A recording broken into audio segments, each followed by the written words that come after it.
پدر ما بیمارستان بستری بود. بعد یه عراکی هم تو اون بخش بستری بود. این عراکی آدم شوخی بود.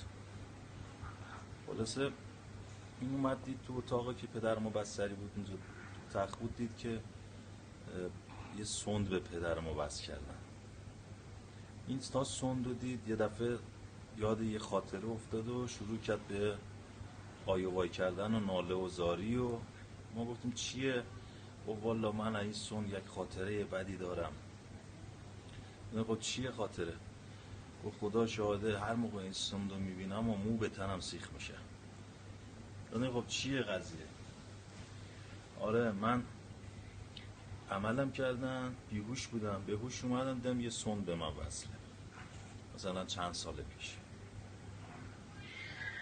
خلاصه بعد از اینکه دوران نقاهت رو گذروندم 10-15 روز بعد دکتر به من گفتش که باید بیا این سند رو بکشی. گفتیم باش میای مطب، من سند رو برات در میارم. ما رفتیم مطب، گفتن دکتر رفته یا دکتر بودش گفت بده مثلا منشی بکشه. منشیش هم یه آقایی بود، اونم اون روز عجله داشت، همشون میخواستن برن. اون کسی که اونجا رو تی میزد گفت بابا من بلدم دیگه، من اینجا همیشه دیدم شما چجوری سند میکشید، برو من خودم میکشم، کاری نداره که یه سند دیگه. میگه منم از همه جا بیخبر با یه همراه رفته بودم، نشستیم رو تخت. این سندا حتما همه میدونن دیگه، از داخل وقتی میره داخل مثانه میشه اندازه توپ پینگ پونگ میشه که اون در نیاد اونجا بمونه. بعد بغل سند یه دونه خروجی داره، یه ماده حالا نمیدونم چیه تزریق میشه اون تو، اون توپه رو از داخل پنچرش میکنه، سند رو میکشن بیرون. این آقا میاد ادای دکتر و اون کسی که بلد بوده رو در میاره، این آمپوله رو میگیره هی میکنه تو این سوراخ بغل سنده، هی میزنه میکشه فش فوش فلان.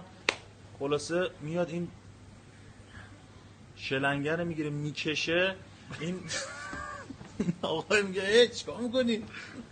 میگه بابا یه ذره باید تحمل کنی، اونجوری هم که فکر میکنی نیست. میگه بابا چیکار داری میکنی؟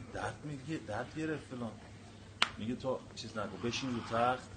میگه خدا شاهده کار به جای کشیده بود، من تو مطب میدویدم دنبال این. این میکشید منم اینجوری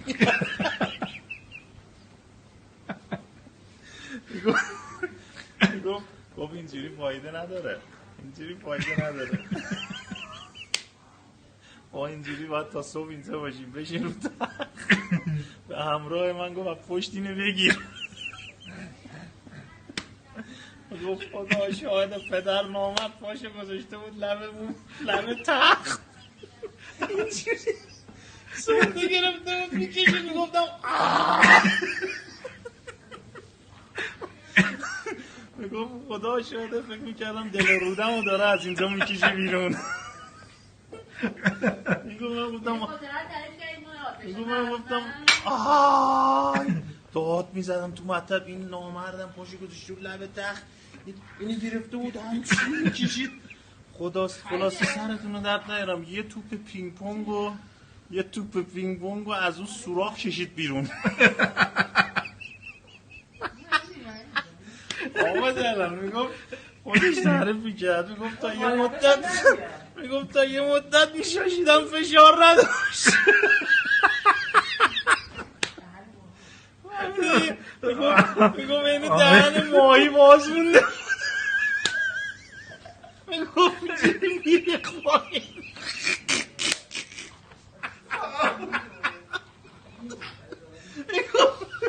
میگفت این دهن ماهی چجوری اینجوری باز شده بود. میگفت اصلا توپ پینگ پونگ از اونجا کشید بیرون. بعد میگفت این قضیه گذشت. میگفت این قضیه گذشت. آقا ما یه عمل دیگه داشتیم. میگفت من از اتاقم حالا آوردم بیرون دیدم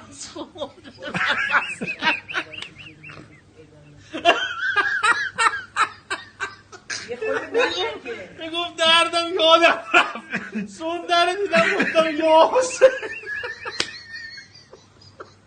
یه وقتی که اینو میخوان از اونجا میکنم.